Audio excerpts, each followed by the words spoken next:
I will ask our guests to be put on the screen. All right, we see Ross, Lucia, and we're seeing Maxwell. All right, so we're delighted to be joined by all three of you. I don't know if Ross, are you leading off? Excellent. So we'll give it to you. I'll start off. All right, go ahead, please. Great, thanks, Stefan, and I'm happy to be here today with Lucia, with Maxwell, for this joint briefing. You know, for a very concerning situation in South Sudan. The latest IPC analysis delivers a very stark and urgent warning to us. Hunger in South Sudan is intensifying, not stabilizing. Between April and July this year, more than half of the population is projected to face crisis levels of hunger or worse, including people already in catastrophic conditions where starvation and collapse of livelihoods are a daily reality. This is almost 8 million people facing acute hunger through July of this year, and this is among the highest proportion of any country's population facing crisis levels of hunger in the world today. Since late last year, 280,000 more people have been pushed into severe hunger. And I'll say it's not a slow burning crisis. We're watching the conflict in Jonglei and Upper Nile, where the analysis shows that there's a clear deterioration since the last projection. Driven by this conflict and insecurity, this fighting continues to displace families, cut off communities from markets, farmland, and block humanitarian access. In Jonglei alone, nearly 300,000 people have been forced to flee in search of food and shelter. When this violence escalates, hunger follows. When access is denied, lives are lost. And we are now seeing a credible risk of famine in 4 counties across Upper Nile and Jonglei states. The conflict is only part of this story. South Sudan is also grappling with an economic freefall, high food prices, extreme weather shocks, including flooding that's destroyed crops and roads just as families enter the lean season. For millions, food exists in the country, but it's not affordable. The World Food Program is reaching many people with emergency food and nutrition assistance in very difficult circumstances, difficult operating environment, but our operations cannot substitute for access, for funding, and for stability. So the message today is clear. All parties must guarantee safe, sustained humanitarian access. Violence must end, and the international community must urgently scale up support before today's emergency becomes tomorrow's famine. With that, Stefan, if you will, I'll turn it over to UNICEF, my colleague Lucia from UNICEF. Thank you. Thank you, Ross. Thank you, colleagues. Conflict and displacement are driving a worsening crisis in South Sudan, with an estimated 2.2 million children suffering from acute malnutrition, and 700,000 could be pushed to be severely malnourished. In South Sudan, hunger, malnutrition are tightening the grip on children at an alarming pace. Today, an estimated 2.2 million children under the age of 5 are acutely malnourished. This is an increase of 100,000 cases when compared to the previous 6 months. Nearly 700,000 children are suffering from severe acute malnutrition, the most life-threatening form. Those are children whose bodies are shutting down, whose immune systems are collapsing, and whose survival depends on immediate treatment. Children whose families might be forced to mourn their tragic loss. This crisis is not limited to children. More than 1 million pregnant and breastfeeding women are also require urgent nutrition support. When mothers are malnourished, babies are more likely to born underweight, more vulnerable to diseases, and more likely to fall into the cycle of malnutrition that can last a lifetime. What we are seeing is a generational crisis where the health and survival of mothers and children are deteriorating together. The situation is deteriorating rapidly across multiple parts of the country. 11 locations, 10 counties, and 1 administrative area are now classified as IPC Phase 5 for acute malnutrition to the most extreme level. Those include Akobo, Fangak, Uror, Abiennom, Balyet, Ulang, Nasir, Rupkona, Duk, Akoka, and the Abyei administrative area. This is a sharp increase from 6 locations in the previous analysis and reflects a deepening and widening emergency. This is not a short-term shock, as Rossos was saying. Child and maternal malnutrition are rising in parallel with worsened food security, pointing to a systemic crisis. Conflict and insecurity continue to disrupt access to nutrition and health services, with almost 300,000 displaced in Jonglei state alone, which has witnessed most of the fighting. At the same time, disease outbreaks, including cholera, measles, and malaria, are accelerating malnutrition. Poor water and sanitation conditions are compounding the problem, while families are forced to reduce both the quantity and the quality of the food they consume. Without urgent, sustained action, more children will slip into severe malnutrition, and more lives will be lost to a condition that is entirely preventable and treatable. UNICEF is calling for an end to the fighting, safe and sustained humanitarian access, increased investment in nutrition, health, water and sanitation services, and in immediate support to reach the most vulnerable children and mothers before the crisis deepens further. Thank you. Over to FAO. Thank you so much, Lucia. As Ross and Lucia have already highlighted, the conflict remains the primary driver, forcing a displacement, destroying livelihoods, and collapsing markets. In addition, economic pressures, including rising fuel and food prices, are stripping families of their purchasing power. Climate shocks and low agricultural production are compounding the impact, leaving families facing multiple overlapping shocks with no room to recover.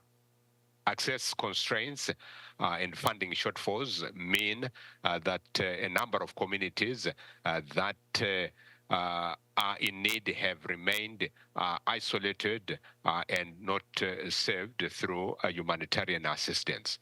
And this has forced painful prioritization in addition to a hyper-prioritization of those that are acutely food insecure, for instance, and within that particular population, further prioritization has had to be made within the funding that is available. The situation is expected to deteriorate further during the lean season, the period April to June. And without urgent and sustained action, more lives will be lost. There needs to be safe and guaranteed humanitarian access to all areas where there are affected populations. An increase in funding to support life-saving food and nutrition supplies and services. And above all, there needs to be an end to the current fighting so that people can return to their livelihoods and rebuild their lives again. Thank you. Thank our speakers, Ross Smith, Lucia Elmi, and Maxwell Sibensena. And I'll now turn the floor over for questions. First question goes to Ephraim Kusaivi. Thank you, Farhan. So a question to all of you or any of you. What exactly are your asks of the international community today as a response to this situation that you have just described? That's question number one. And two, can you tell us if South Sudan remains in this condition, what would be the repercussions or ramifications for the world or the region? Which countries would you like to see first come forward with a response to your asks? And for lack of a better way of putting the question, why should the world care about what's happening there? Thank you.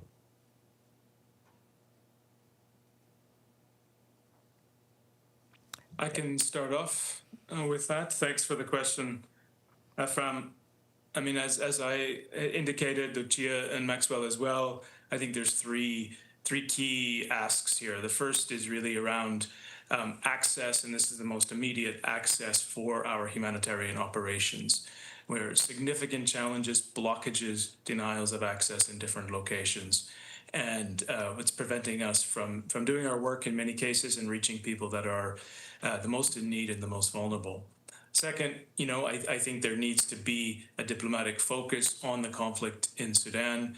It is not in isolation. It is within a regional context where we see many other players and we see a conflict north in Sudan itself. And so there certainly can be more focus on that. And as all three of us have indicated, we've had to significantly prioritize and reduce our assistance over the past year. I know for WFP ourselves, we're about 50% of where we were a year ago, just because of the funding forecast and pipelines. So that is a real constraint as well. So those three issues are there.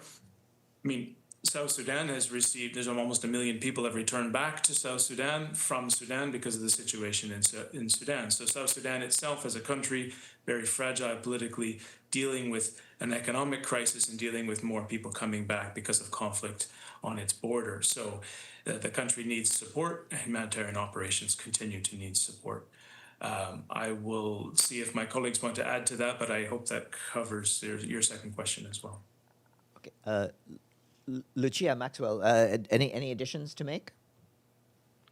Well, I will go. Just to reinforce on what Ross has pointed out, any prolonged conflict in South Sudan will obviously imply that people may have to move to neighboring countries, whether it's into Uganda or into Kenya, which also are dealing with a significant refugee population there. But from a production perspective, South Sudan has generally been producing up to 80% of their cereal needs. For instance, if households cannot return to their homes and access their fields, it means that that such a production level will not be sustained, and even greater humanitarian support will be required. So we believe that there is need to stop the fighting now to ensure that households can provide for themselves as much as possible, because the humanitarian system can never provide assistance for anybody to survive on it. Thank you. Just a quick follow-up. How much money are you actually asking for as the humanitarian response? And how much do you have and how much more do you need?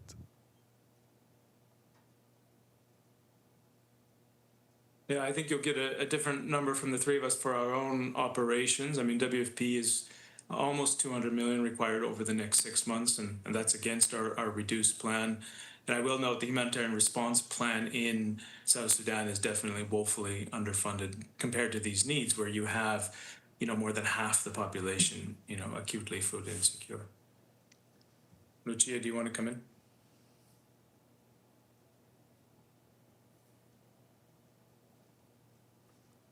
That can come through. Well, if that's okay. Yeah, as Ross has highlighted, that the overall humanitarian ask in South Sudan for 2026 was 1.4 billion, and only 23% is currently funded.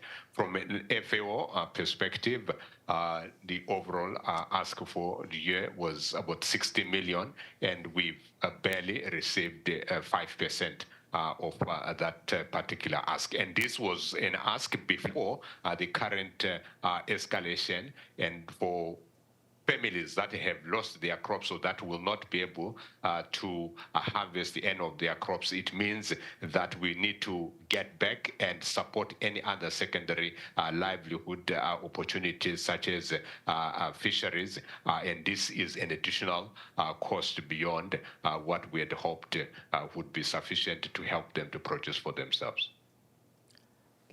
Yeah, no, thank you. For UNICEF, we are part, of course, of the interagency response plan. UNICEF is asking for $196 million.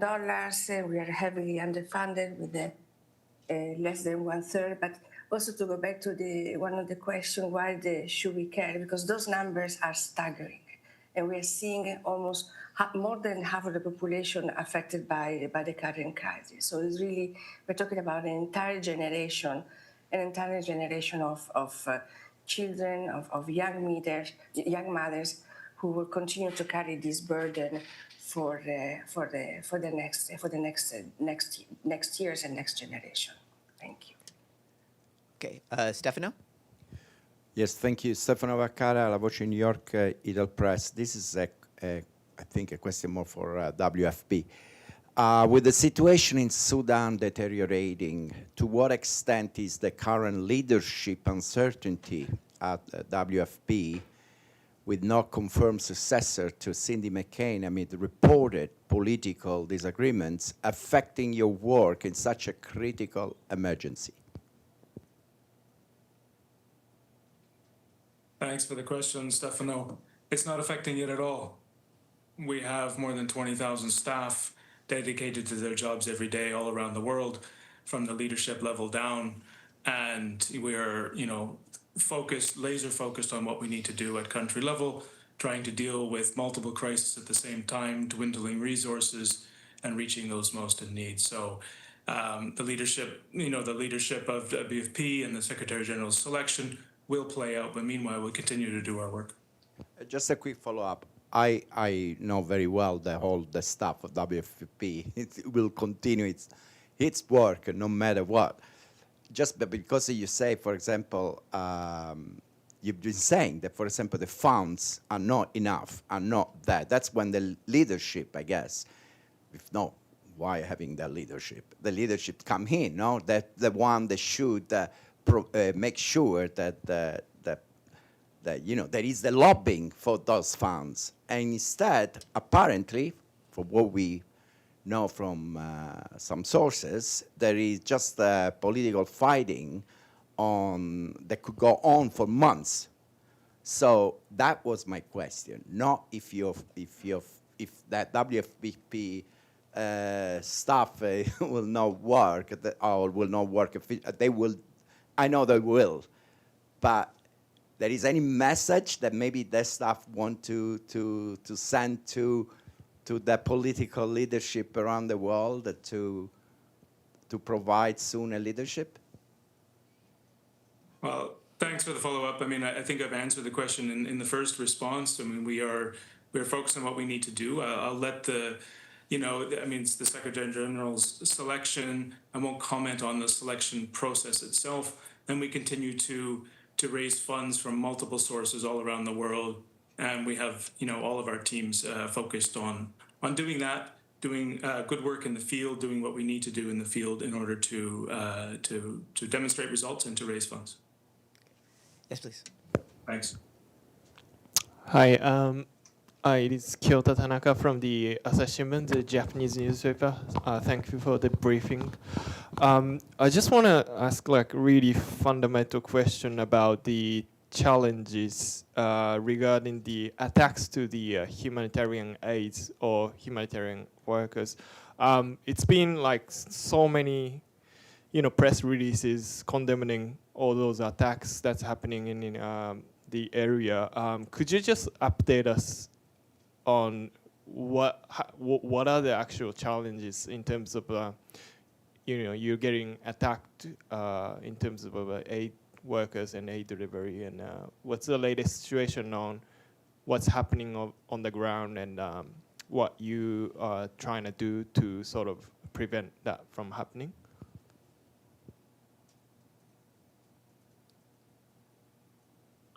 I can start off on this. I'll let Lucia and Maxwell come in, but so as Lucia noted, the number of those counties in South Sudan where we are seeing the real impact, the humanitarian crisis as a result of the conflict, particularly in the upper part of Jonglei State and the lower part of Upper Nile along the Sobat River corridor, the parts of the Nile. We are seeing, a moving conflict there, multiple parties to that conflict. It's displacing people, both within the country. As I mentioned, 300,000 people have been displaced in Jonglei alone, but also more than 100,000 people into Ethiopia. and this is the primary focus, of course, is trying to have the assistance follow the people where they are as they're fleeing from this conflict. We are seeing lots of disruptions to our operations. We're seeing disruptions in passenger and cargo flights to selected UN humanitarian air service locations.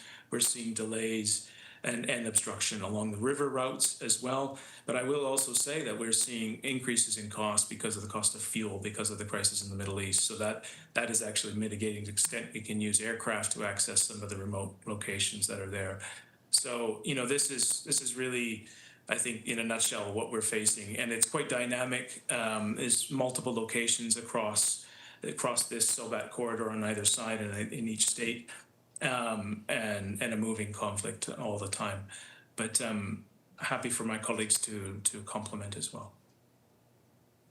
Yeah, thanks, Ross. Just to highlight that any operation under normal circumstances also involves people getting into all of these locations in and out, and the fact that there are blockades along the river courses as well as the roads, it means that staff cannot get into these specific areas. There are security advisories that would also normally keep staff aware of which places they could go, but at the level of the escalation, it pretty much means that there is no telling where you could plan to do an operation. Every day you need to be getting an update, and some people may be displaced, has been highlighted, but also some may actually be prevented from getting out of some of these hotspots. So there is a risk that there are people that may want to come out of these particular locations, but that are not able to actually come out of these locations to access assistance outside of these particular zones. Evelyn? Thank you for the briefing. I'm Evelyn Leopold, Dag Hammarskjöld Fund for Journalists. You said that people are moving out of Sudan, out of South Sudan. Where are they moving? Chad or other places? And can you reach them?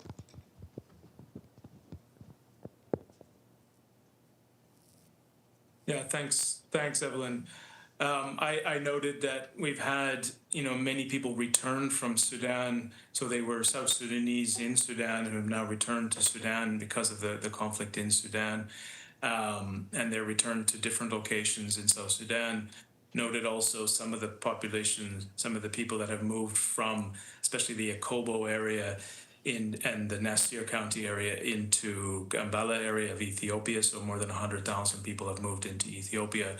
And of course, within the country itself, then there's a lot of displacement in this area as well. So people are moving. I mean, it is a real challenge to meet the needs of people that are returning from Sudan, because we used to have a lot more assistance across the humanitarian system in Sudan at a much larger scale. So people are often just returning for safety, but they're not getting a lot of support when they return. A lot of our operations are focused on the most acute crisis and the most acute displacement to meet those needs, especially in these areas that we're talking about in the country. I'll let maybe Lucia, if you want to come in, or Maxwell on some more detail there. Yeah, no, thank you. Yes, it continues to be a very fluid situation because people are moving and become displaced because of the conflict and the continuous attacks and the front lines. But when people are moving, what is important is not only they are moving in search for safety, but also they are losing their protection, they are losing their livelihood, they are losing access to social services. So no matter what, in terms of trying to follow the population, the children on the move, those children will continue to require access to services, including vaccination, primary health care, psychosocial and mental health support, and then when the conditions stabilize, also return to learning, because the majority of those children have been out of school for many, many, many months, some of them for years. So it's really making sure that we have the access, the resources, but also the protection to get services for the children wherever they are. Thank you. Thank you. Yeah, and just to highlight that when people move to the neighboring countries, when they do, these neighboring countries are already in significant humanitarian situations of their own. And the funding challenges are not just affecting our operations in South Sudan, but also in Ethiopia, in Kenya, in Uganda. So what it means is that the longer the conflict persists, then the need overall increases across the whole region. Okay, I see no further questions from the audience. So with that, I would like to thank once more our guests, Ross Smith, the World Food Programme's Director of Emergencies and Preparedness, Lucia Elmi, UNICEF's Director of Emergency Operations, and Maxwell Sibinsana, the FAO Office of Emergencies and Resilience Deputy Director. Thanks very much, and thanks for your briefing, and good luck on the days ahead. Thanks, Farhan. Thank you. Thanks. Good afternoon, everyone. Thank you.